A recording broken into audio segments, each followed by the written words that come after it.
Le divertissement n'est pas terminé, hein. La saison est bel et bien terminée, mais pas le divertissement. Dites-vous qu'à la fin du match, il y a eu un petit règlement de compte entre Kylian Mbappé et Alvaro Arbeloa. Arbeloa, lui, en fait, il attend la fin de saison. Quand il sait que le club ne va pas le renouveler et que c'est foutu pour foutu, là, maintenant, il commence à faire le mec qui prend des décisions, qui met qui il veut sur le banc. Déjà, on va revenir sur l'interview d'après-match, là, de Kylian Mbappé vite fait. Non, ce mec-là, il est trop drôle. Déjà, par rapport au sifflet, il dit, faut accepter les sifflets, c'est normal, personne ne va mourir ce soir. Personne ne va mourir ce Les sifflets, c'était sûr que ça ne va pas le perturber. Ces trucs-là ne marchent pas sur lui, au contraire. Après, il est revenu sur le début de saison et la fin de saison, et ce qu'il dit est très intéressant. Nous avons bien commencé la saison, puis nous avons tout perdu dans la seconde moitié de la saison. Ça fait très mal, j'ai l'impression que nous avions un style de jeu, une structure, et nous les avons perdus. En soi, dans le fond, est-ce qu'il a tort? En début de saison, c'était nickel. Même si c'était lui qui était un peu en tête d'affiche, en attendant, ça marchait bien. Deuxième moitié de saison, c'est parti en vrille. Ils lui ont demandé pourquoi il n'a pas été titulaire, il dit demandez au manager. Sachant qu'il rajoute que Arbeloa apparemment lui aurait dit qu'il était le 4e attaquant de l'équipe. Je dois accepter le choix du manager.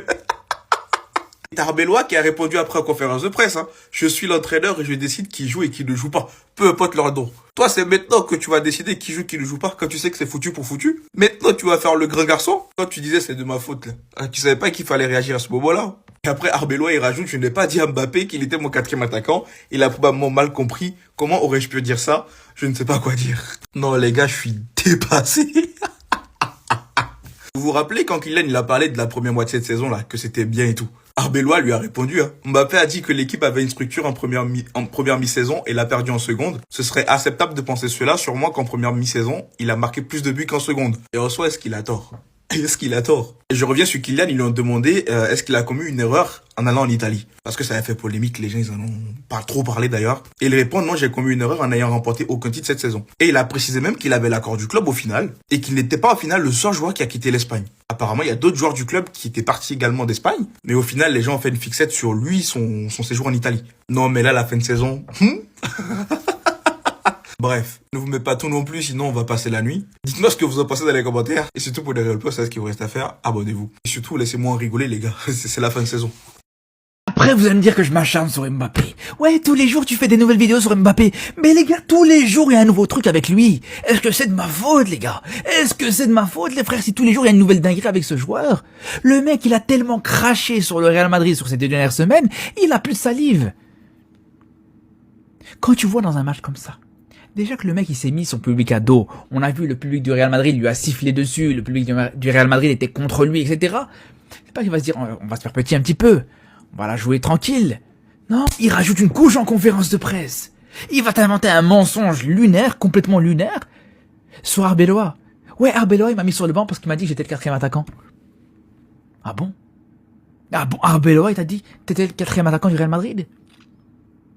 C'est pour ça que t'as mis sur le banc? À aucun moment il t'a mis sur le banc parce que, justement, sur le dernier match, il y a une semaine d'ici, t'étais pas à 100%, tu te sentais pas d'être ne serait-ce que sur le banc, justement, contre le Barça. Bizarrement, si en l'espace de moins d'une semaine, hein, il y a 4 jours d'ici, s'il y a 4 jours d'ici, t'es incapable de pouvoir jouer ne serait-ce que 5 minutes avec le Barça, ben comment tu vas être titulaire le match d'après? Donc voilà. Voilà, au final, à force de jouer à ce jeu-là, Arbeloa t'a eu à ton propre jeu, en fait. Et Arbeloa a très bien répondu par rapport à ça. Non, c'est lunaire, les gars. Vraiment, je vous dis, c'est une dingue. Observez Kylian Mbappé. Madrid vient de gagner 2-0 face à Oviedo. Il avance seul. Au milieu de ses coéquipiers, il salue les joueurs adverses. Plusieurs de ses coéquipiers sont présents, mais il préfère aller saluer les joueurs adverses. Une petite tape expéditive du jeune Mastantuono dans le dos. Toujours tout seul, il part saluer le corps arbitral. Mbappé a rejoint David Alaba, visiblement son seul relais d'affinité dans ce vestiaire. Carreras s'approche, lui tend la main. Première réaction du Français, l'esquive visuelle. Carreras insiste. Mbappé finit par lui donner une poignée de main de pure courtoisie. Carreras tente de lui parler, le prend par l'épaule, mais l'attention de Mbappé est un mur de glace. Il l'ignore royalement pour continuer de parler à Alaba. L'Espagnol comprend le message et s'en va. Mais juste avant cette séquence, observez bien ce qui s'est passé. Dani Carvajal arrive, prend Alaba chaleureusement dans ses bras, et au lieu de prolonger le geste vers Mbappé qui est littéralement à 1 mètre de lui, il pivote et tourne le dos. Et ce n'est pas le seul à adopter ce comportement, Bellingham prend exactement la même direction opposée à la vue du Français. Sur le chemin du retour, l'Anglais court vers le vestiaire en contournant totalement le Français. C'est comme si Kylian dégageait un champ de force invisible. Les gars, c'est la guerre au Real Madrid, ça y est, c'est officiel. On savait déjà, mais là, c'est officiel, ils sont en roue libre. Hier, en conférence de presse, il y a eu un tour de passe-passe entre Mbappé et Arbeloa. Waouh, regardez. Déjà, ça a commencé par Mbappé. Il a dit, le coach m'a dit que j'étais 4e attaquant de l'équipe. J'étais prêt pour être titulaire, mais il faut respecter la décision de l'entraîneur. Je dois travailler pour être meilleur que Gonzalo, Garcia, Franco Mastantuono et Vini pour avoir du temps de jeu. Donc déjà dans sa déclaration, tu vois très bien qu'il fait de l'ironie, qu'il se fout de la gueule d'Arbeloa. On va pas faire semblant, hein, mais faire genre je dois travailler plus pour être meilleur que Gonzalo, Garcia ou Mastantuono. On sait très bien. Là, c'est un pic à Arbeloa. Arbeloa, il a répondu à ça. Il a dit, j'ai jamais dit ça. Je ne lui ai pas dit ça, j'ai même pas 4 attaquants. Donc en gros, je peux pas dire qu'Mbappé est le 4e attaquant, j'ai pas 4 attaquants. Donc en gros là, soit Mbappé il a menti pour mettre Arbeloa dans la sauce, soit c'est Arbeloa qui ment pour mettre Mbappé dans la sauce. Mais en gros, les deux démentis direct.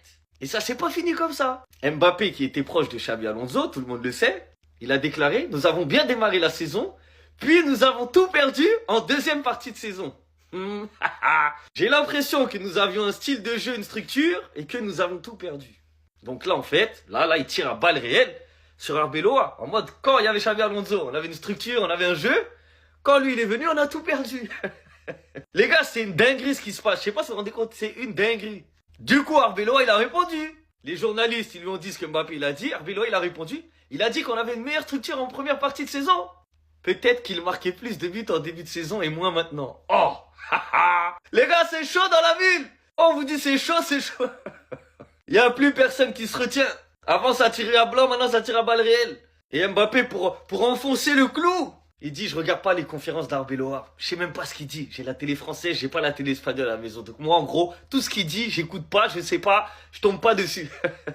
En gros, hein, je m'en fous de ce qu'il raconte Arbeloa. Après, on sait tous comment ça va finir, hein, de toute façon. Arbeloa, il va partir. C'est Mourinho qui va arriver. Mbappé, il va rester. Lui, il va rester, hein, il est sous contrat. Mais les gars, c'est chaud au Real. Comment ça va finir? Parce que là, je vous parle du problème entre Arbeloa et Mbappé. Mais après, je vais faire une autre vidéo. On va parler du cas Mbappé et des autres joueurs. Parce qu'on voit très bien qu'il n'y a aucune entente entre eux. Bref, restez connectés, restez branchés. Prochaine vidéo.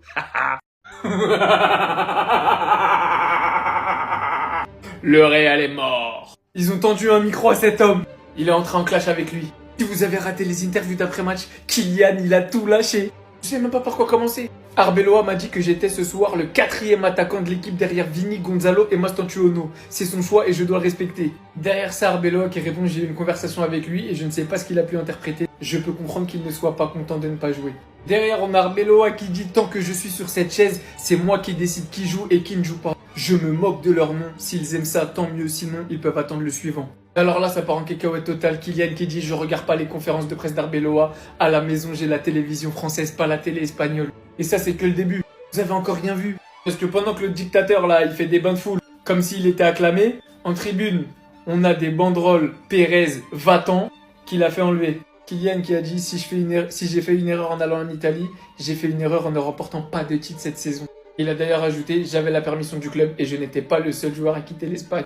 Pouka! Cerise sur le gâteau, les gens disaient que ça n'avait aucun sens que je joue 90 minutes à chaque match. Ensuite, nous sommes allés en Coupe du Roi, je n'ai pas joué et nous nous sommes fait éliminer.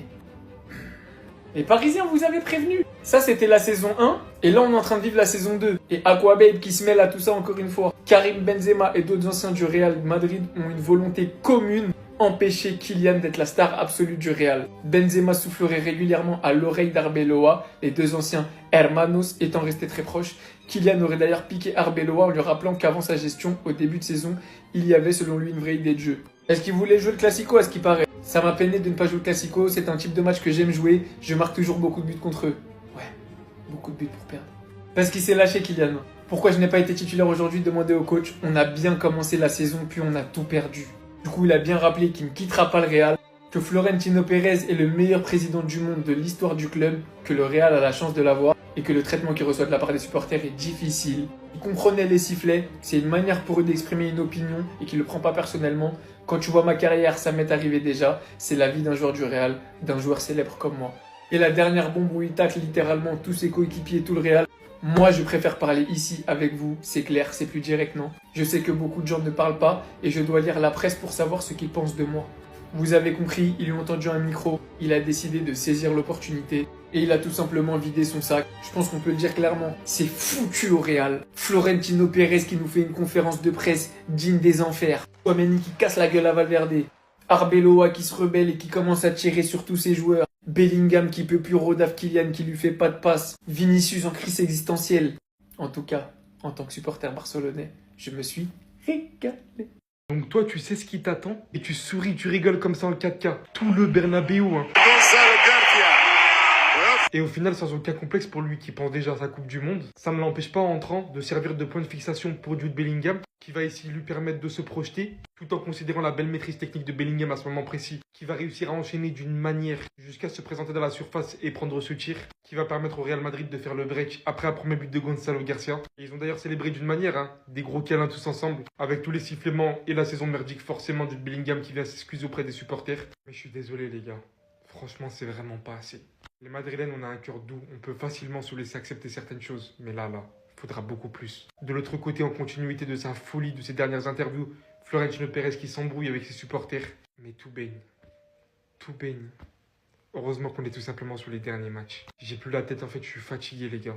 J'attends tout simplement que ça termine, qu'ils partent tous en Coupe du Monde, qu'ils reviennent tout simplement, mais métamorphosés.